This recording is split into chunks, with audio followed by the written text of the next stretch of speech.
President Trump made his first appearance yesterday at CPAC, the Conservative Political Action Conference, since I think the mostly peaceful protest at the Capitol on January 6th, the day that Democrats will be crying about for the next 4 years. But he wasn't the only Trump to speak there. Donald Trump Jr. also made an appearance and made quite an impact as well. Donald Trump Jr. attacked me in his speech at CPAC. Something about me looking like a gender-neutral potato head. And then the tweets started rolling in on my computer, people telling me about Donnie Jr. insulting me, and I thought of some really cutting responses, some really clever ways to reply, some way to go viral, but then I stopped. I didn't post anything. It was just another distraction.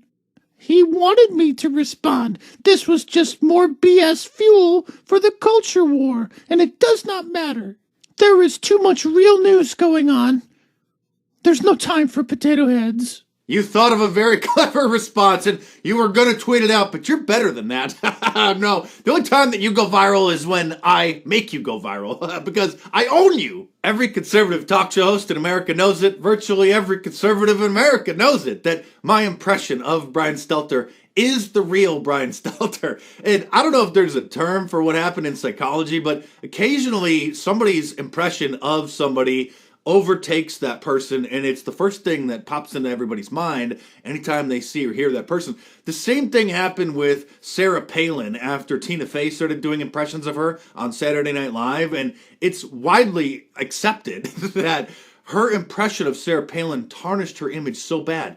And the same thing happened with her. People could not hear Sarah Palin without just seeing the caricature of her. And I can see Russia from my house.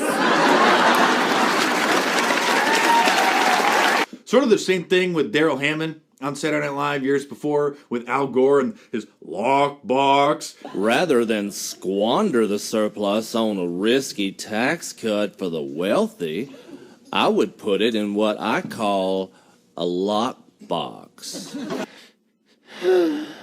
Can you imagine being Brian Stelter and going viral like once a month strictly from people mocking you? And speaking of pathetic, the Golden Globe Awards were last night, which is a Hollywood awards ceremony for movies and television shows. The Oscars, of course, are for movies, the Emmys are for television shows, and the Golden Globes are for both. And I was going to put together a compilation showing every time one of the presenters or winners mentioned the words diversity, inclusion, or black people, but that's all that this video would be. I fell asleep halfway through the show, and I'm sure I didn't miss anything important, but I did catch the part when they gave the Lifetime Achievement Award to producer Norman Lear for all the great work that he's done over the decades, but they left out the fact that he was in the Malibu Mafia back in the 1960s, and you'll just have to look that up for yourself. I can't get into the details here, but in short, it was a very powerful and wealthy group of individuals in Hollywood who used their position in the industry to inject liberal propaganda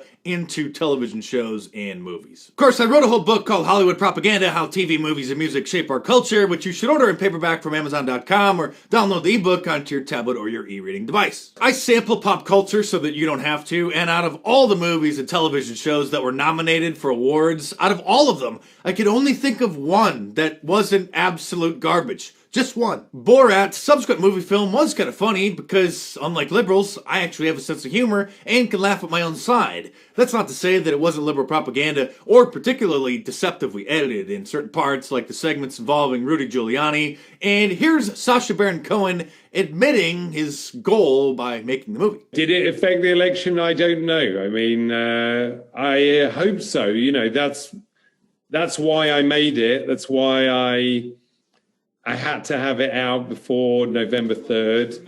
It's why I put myself in some really silly situations. Michael Penis, I brought the girl for you. I thought liberals were against foreigners interfering in our elections, but that's only when it doesn't benefit them. When it does, then they give them awards. But I'm glad they had their one night of fun at the Golden Globes, because you know that today the liberal media is going to go back to complaining and crying about President Trump, and tomorrow and the next day and the next for the next 4 years. Who knows? I may even decide to beat them for a third time, okay? Well, I certainly hope so, sir, but even if you're not going to run again, I, for one, am going to have a good time trolling the Democrats for the next 4 years, because nothing scares them more than just the thought of it. And you guys know what's coming next. It's the merch plug, because I've just launched my new Trump 2024 shirt. Available in a t-shirt, long sleeve, and a hoodie, and a whole bunch of different colors as well. So head on over to my online store at markdice.com or click the link in the description below and check it out.